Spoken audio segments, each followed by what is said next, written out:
Hi, I'm Barb. And I'm Alex. And we're Enchanterium. In today's video, we'll be making Fenris from Dragon Age. We made him as a commission piece back in April, but we had so many other doll projects that we wanted to share with you that you're only getting to see him now. We agreed that the best doll for this custom would be Jackson Jekyll from Monster High because of his jaw shape. I took his head off by softening it with hot water. Then I'm quickly preparing the doll, removing the hair from inside and wiping the factory paint.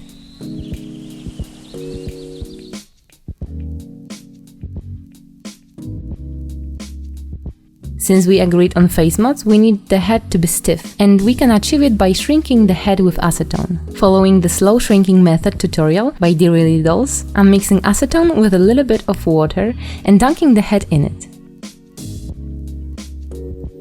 After 48 hours, I took it off and left it to dry for a few days. It turned out the head was very vulnerable to shrinking, and it took weeks before the process stopped. Unfortunately, the head is too small now to look good on the male body.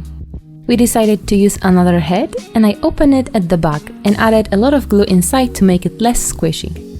Then I fixed his head with hot glue.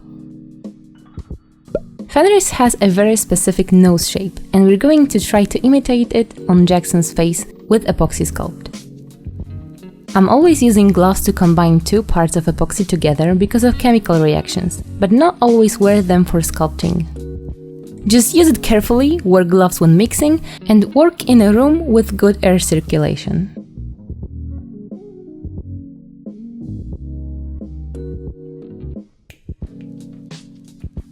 We don't have more Jackson dolls, so I can compare it only to the shrunken one. I managed to make the epoxy look quite smooth, but sanding is always a must when it comes to face mods. The next step is to match the color of the clay to the vinyl. It took around 6 or 7 thin layers to cover it well. He is an elf, so he needs long and spiky ears. I decided to elongate his original ears with epoxy, and they turn out pretty chunky, but we're going to fix it with a knife and a Dremel tool.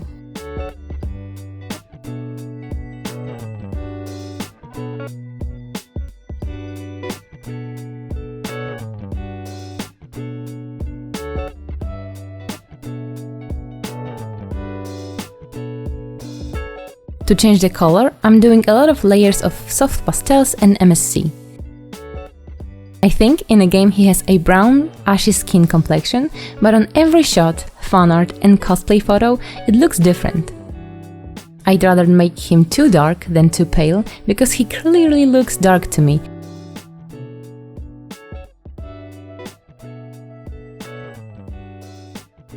My favorite part of this custom was making his tattoos, or rather, lyrium marks he got when he was a slave. I started with a dark brown watercolor pencil because it's easy to erase in case of a mistake. Then I followed the lines with light beige acrylic paint. It took a lot of time, but I like this kind of work.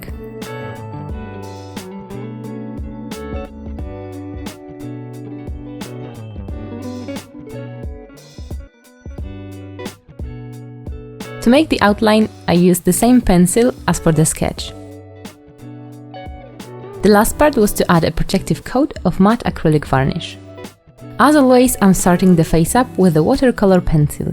Because of a lot of MSC layers, his face turned out very matte, so I'm bringing back some highlights with a peach pencil. Then I'm taking soft pastels and making him 2 long brows. In every picture, his eyes have a different color, and usually it's grey, green or warm brown, and I decided to go for greenish grey. Now they look super green, but I changed that later. I really like repainting male dolls and making them slightly more realistic looking than the girls. It's still my style, but with smaller eyes and less dramatic makeup and blush.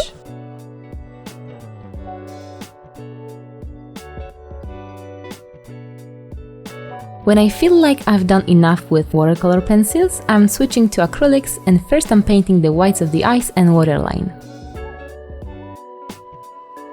This time, the catchlights and eye details are super small, and I'm trying to make them as delicate as I can.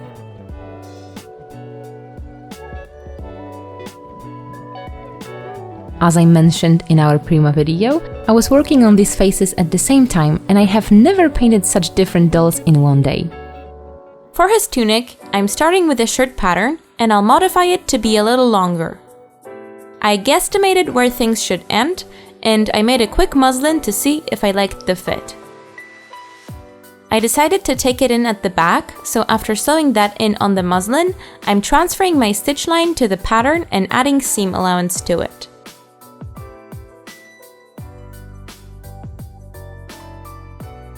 I can now sew the back piece together at this new line and press the seam open.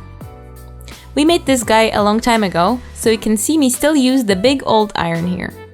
I'm attaching the front pieces at the shoulder seams, and after that I hemmed the armholes, front edges, and attached a small collar. The tunic can now be closed at the side seams. Using a tight zigzag stitch and gold thread, I'm adding a decorative border all around the front, bottom hem, and covering the back seam. His trousers are more of a legging style. I started making them with a normal trouser pattern, sewn the front and back crotch seams, and the inner leg seam. Now I can pin the fabric tightly on the legs and mark out the outer leg seam.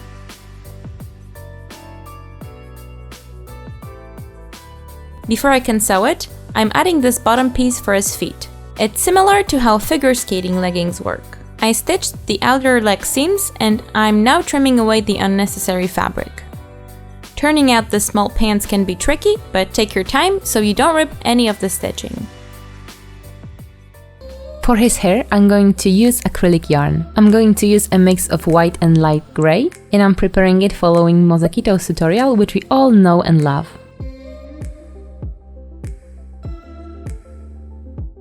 To glue the hair wefts to the head, I was first using a regular white glue. The back of the head was cut and glued back together, and unfortunately the white glue didn't work well there, so I switched to using hot glue. I made a part the usual way. You just glue one weft and flip it on the other side. Then glue the second weft as close to the previous one as you can, and again flip it.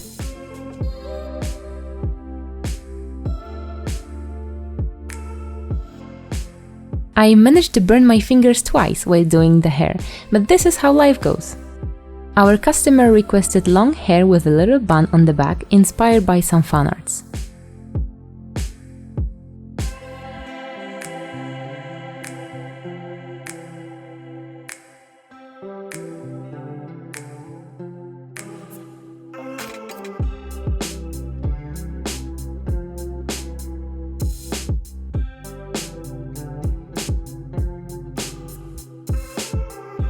I'm giving the hair a soft curl to make them a little less like he came straight from the hair salon. This is how the hairstyle turned out, and this is how he might have looked with his original short hair.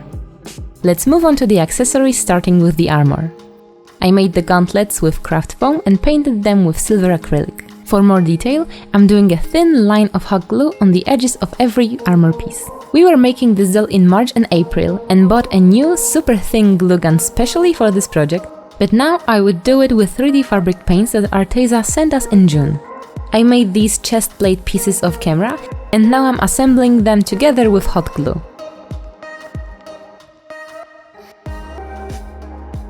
His armor is constantly in use, so he probably has a few scratches on it, right? Now let's figure out how to make his sleeves. I prepared every piece from paper first, so I can see if they fit, and then I cut them from two different materials to add texture. I used black craft foam and dark brown leather. I don't like working with non-vegan materials, but we already had this piece of brown leather in our stash, harvested from a thrifted jacket. The customer didn't mind the natural leather, and it really suits the project. To make the foam look a little bit like feathers, I'm drawing lines with a needle, and then dry brushing the parts with brown and golden acrylic paint.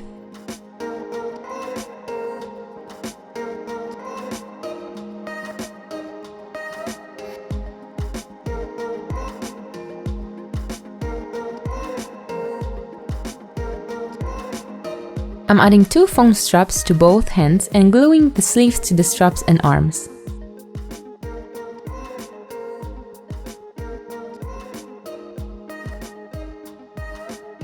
In the game he has a belt with some accessories, and I decided to make him 2 bags from cardboard, foam, thread and leather. Hey you! Yes, you! Do you like this channel? And are you subscribed to this channel? How about you hit that button for me, huh? Please?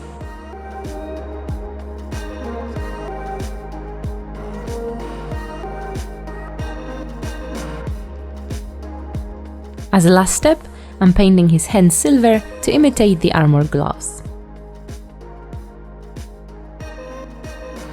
This is how he turned out. Fenris was a commission doll, so he's not with us anymore. Making boy dolls is always a little bit different than making girls, and it's always a nice break from smoky eyes and skirts with ruffles.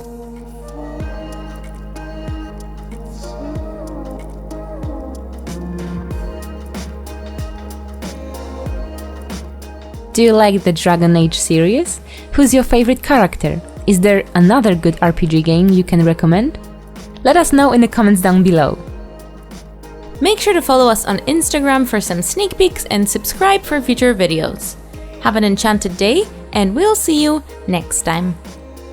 Bye! So he's not with us anymore. Brzmi jakby umarł. Właśnie to nie jest powód do śmiechu. Ej, ale wiesz kto wypuścił Dragon Age?